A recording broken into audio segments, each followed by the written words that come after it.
আপনার সঙ্গে হেঁটেই যাই। এখান থেকে বাড়ি কিন্তু 8 মাইল পথ। তা হোক।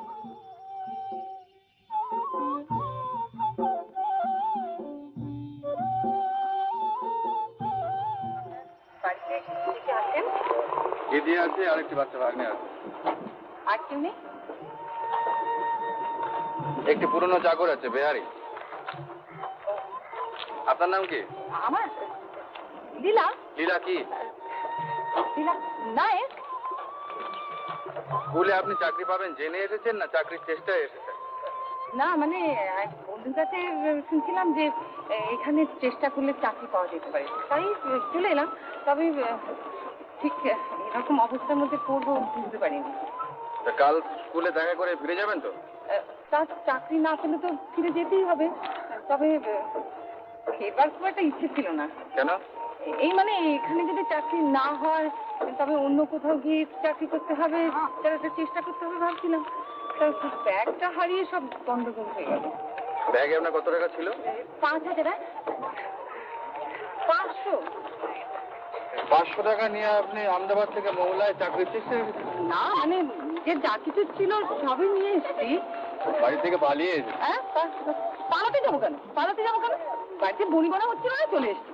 বলেছি আর ফিরবো না, নিজের পায়ে দাঁড়াবো। বনিবনা কার সঙ্গে হচ্ছে? এই মানে দাদা বৌদি ছেলে মেয়ে কারোর সঙ্গে হচ্ছিল না বনিবনা। দাদা কি করে? দাদা ব্যবসা করে। কিসের ব্যবসা?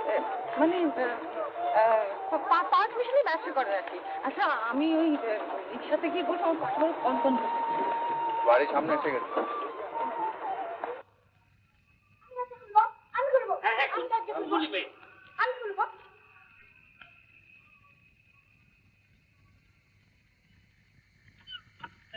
দরজা খোলার জন্য একবার আহ।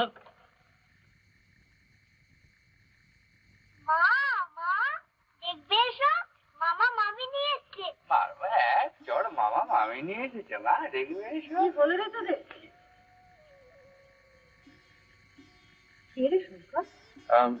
বলছি আপনি ভিতরে যান।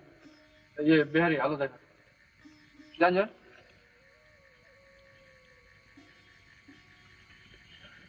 কি ব্যাপারে শঙ্কর?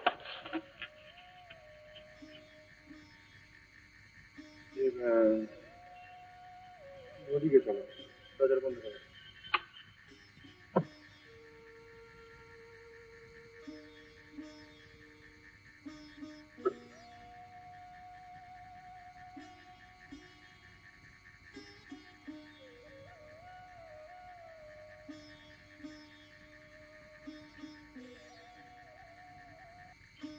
আমি বিহারি।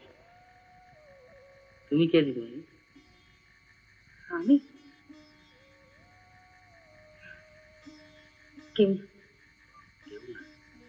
তুমি বসো, কেউ না দিদিমণি।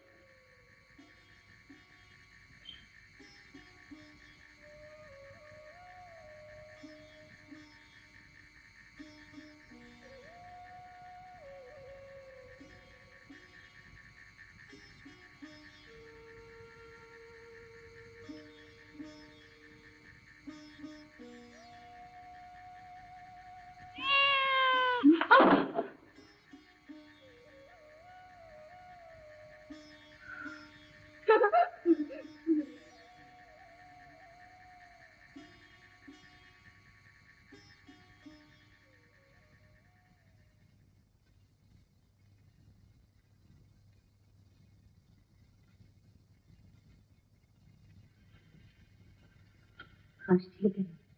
তুমি বেড়াল থেকে ভয় পাও বুঝি? তোমার নাম? রাজু। রাজু? আর তোমার? আমার নাম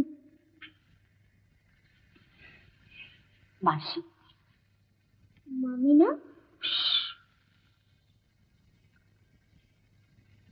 মাসি। তবে মাঝি বলে মামা মামি নিয়ে আসবে, বেহারি কাকাও বলে। তাই নাকি? সারাটা দিন খালি লোকসান আর লোকসান। বাস ভাড়া দিয়েছি, ট্রেন ভাড়া দিয়েছি, মায়ের জরিমানা শুদ্ধ, তারপর রিক্সা ভাড়া করে সারাটা পথ আমি হাঁটতে হাঁটতে এসেছি।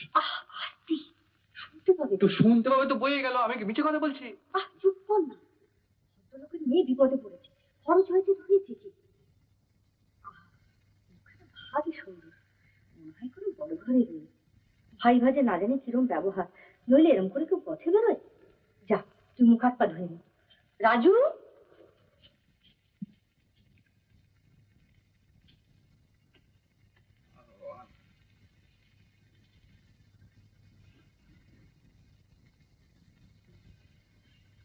রাজু, মাসিকে বিরক্ত করছিস বুঝি? না মা। বসো ভাই বসো, তোমার কোনো ভাবনা নেই, নিজের দিদির কাছে এসে পড়েছো মনে করো। তবে গরিব দিদি, তোমার কষ্ট হবে। আমার কোনো কষ্ট হবে না দিদি। যা, দাঁড়াতে গিয়ে হাত মুখ ধুয়ে কাপড় চোপড় ছেড়ে। ওই চা, তোমার তো সব চুরি হয়ে গেছে, তুমি পরবে কি? শঙ্কর, যা মুন্নার মার কাছ থেকে একটা ধোয়া শাড়ি চেয়ে নিয়ে আসবো। লীলা করবে কি? এই রাতে 8 মাইল রাস্তা থেকে আমি এখন শাড়ি আনতে ছুটবো? 8 মাইল রাস্তা হলো তো, সবেটাই বেশি বেশি। আমি পারবো না, তোমার যা আছে তাই দাও। কি বললি? মেয়েটা আমার বাড়িতে এলো আর আমি আমার এই কাপড় ওকে পরতে দেবো? তোর বুদ্ধি শুদ্ধি কবে হবে? নিজে না যাস, বেহারিকে পাঠা।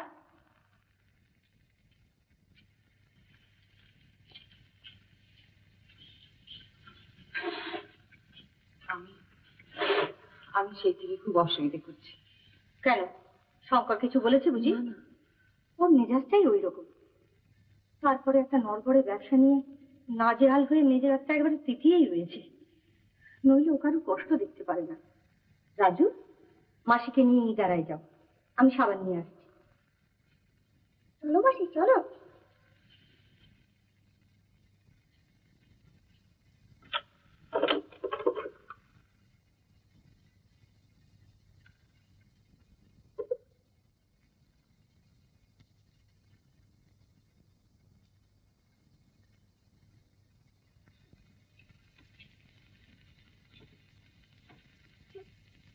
তোর বুকে এখন আবার ভাগ করতে এসেছে। কি রে, তোদের মামা ভাগ্নের ঝগড়া মিটল? ও কি, তুমি তো কিছুই খাচ্ছ না ভাই? এসব ভাল লাগছে না বুঝি? না না,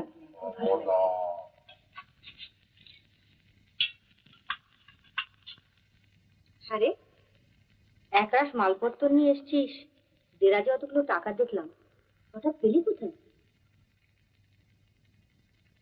জোগাড় করেছি। জোগাড় করেছিস? সেবারের মতো গলা কাটা সোজা আবার কোথাও ধার ধর করিসনি তো? না। মেশোরের কাছ থেকে জানিসনি তো? হ্যাঁ এনেছি। অত টাকা পাবো কোথায়? কে আমাকে টাকা দেওয়ার জন্য হাত বাড়িয়ে বসে আছে? তাই বলে মিছে কথা বলে তুই টাকা নিয়ে আসবি? সত্যবাদী যুধিষ্ঠির হলে মেশো টাকা দিত নাকি টাকা ছাড়া চলবে? ওদিকে তো ফ্যাক্টরি একদম বন্ধ, সুতো নেই, ভাঙা মেশিন, ছাদ দিয়ে মাথার উপর জল পড়ে, কাপড় বানানো ছেড়ে ওই তাঁতে গাঁথ পর্যন্ত তৈরি করা যায় না। তাই বলে এইভাবে ঠকিয়ে তুই টাকা আনবি? দাঁড়া, কালই আমি মাসিমাকে চিঠি লিখে জানিয়ে দিচ্ছি। লিখতে হবে না, দুদিন গেলে তার নিজেরাই বুঝতে পারবে। তা তবু আমি লিখবো। ছি ছি ছি ছি ছি, না হয় খেতে শাক ভাত খেয়ে থাকবো, কিন্তু তাই বলে টাকা মাথায় চাপলে তোর কি হয় বল দেখিনি? বলি খেতে দেবে না, উঠে চলে যাবো। কি? যা দেখিনি, তোর কত বড় আসপর্দা!